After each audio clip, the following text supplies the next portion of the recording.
শেখ মুজিবুর রহমানকে এ সরকার জাতির পিতা মানে না। আমি গতকাল বয়ানে বলেছি, নাহিদ সাহেব, হৃদয়ের গভীর থেকে শ্রদ্ধা নিবেদন করছে আপনাকে। শুধু এই সরকার কেন তাকে জাতির পিতা মানে না, কোন মুসলমানের সন্তান ইব্রাহিম আলাইহিস সালাতু ওয়াস সালাম ছাড়া কাউকে জাতির পিতা মানতে পারে না। এটা মিথ্যা বলে জাতিকে শেখানো হয়েছে, ভুল ইতিহাস শেখানো হয়েছে, জুলুম করে ইতিহাস গিলানো হয়েছে। ঠিক কি বল? তারা বলে হাজার বছরের শ্রেষ্ঠ বাঙালি। আচ্ছা, হাজার বছর দেশ স্বাধীন হলো 52 বছর। বাঙালি ইতিহাস যদি হাজার বছর ধরা হয়, তাহলে হাজার বছরের আগে তো কোনো বার্তা ছিল না। তাহলে বাঙালিরা তাহলে বাদ খুঁজতে হাজার বছর সময় লাগছে। কি পাগলামি কথাবার্তা এগুলো।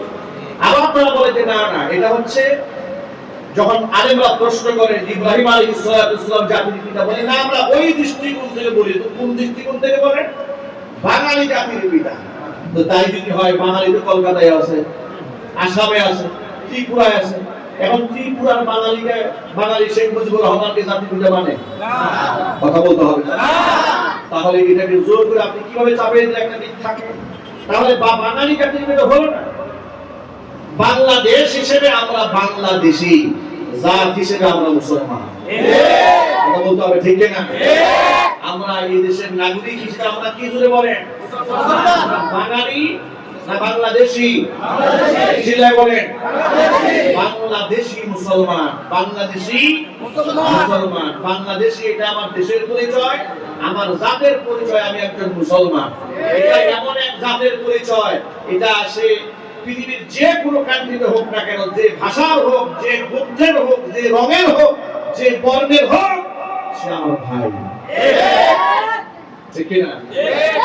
সুতরাং তারা বলেছে এই সরকার ওনাকে জাতির পিতা মানে না। এটা দেশ যে পজিটিভ ওয়েটা আগাচ্ছে, এটা হলো তার 3 নাম্বার ডকুমেন্টস। ঠিক কিনা বলেন? 4 নাম্বার ডকুমেন্টস কি? পজিটিভ ওয়েটা আগাচ্ছে।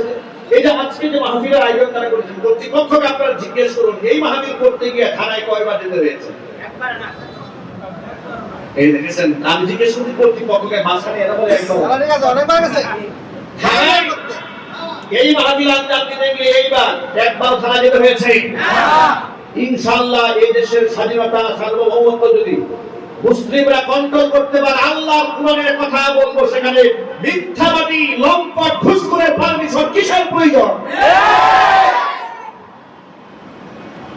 দেশ পজিটিভ হয়ে আগাচ্ছে, আরেকটা বড় সফলতা।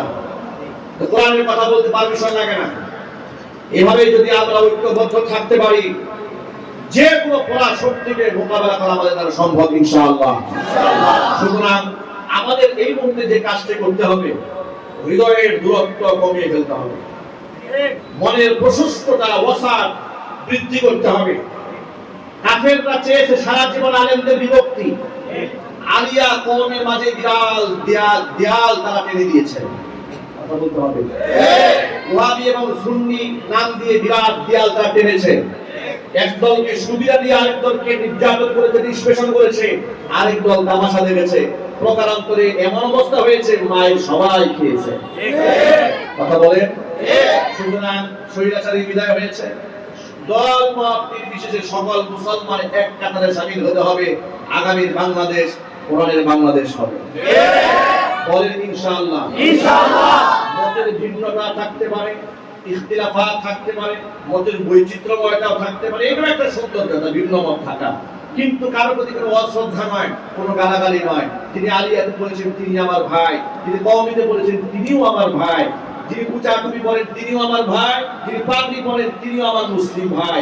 এদেশে ইসলামী হুকুমত কায়েম করার জন্য ঐক্যবদ্ধ প্রচেষ্টা ছাড়া বিকল্প কোনো রাস্তা নাই। পজিটিভ ওয়েতে রাষ্ট্র এগিয়ে যাচ্ছে।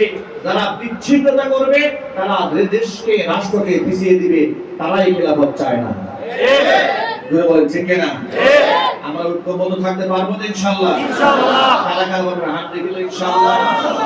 আল্লাহ তুমি আমার সকল ভাইদের কি এক বানিয়ে দাও, নেক বানিয়ে দাও। জোরে বলুন আমিন। আখিরু দাওয়ানা আলহামদুলিল্লাহি রাব্বিল আলামিন।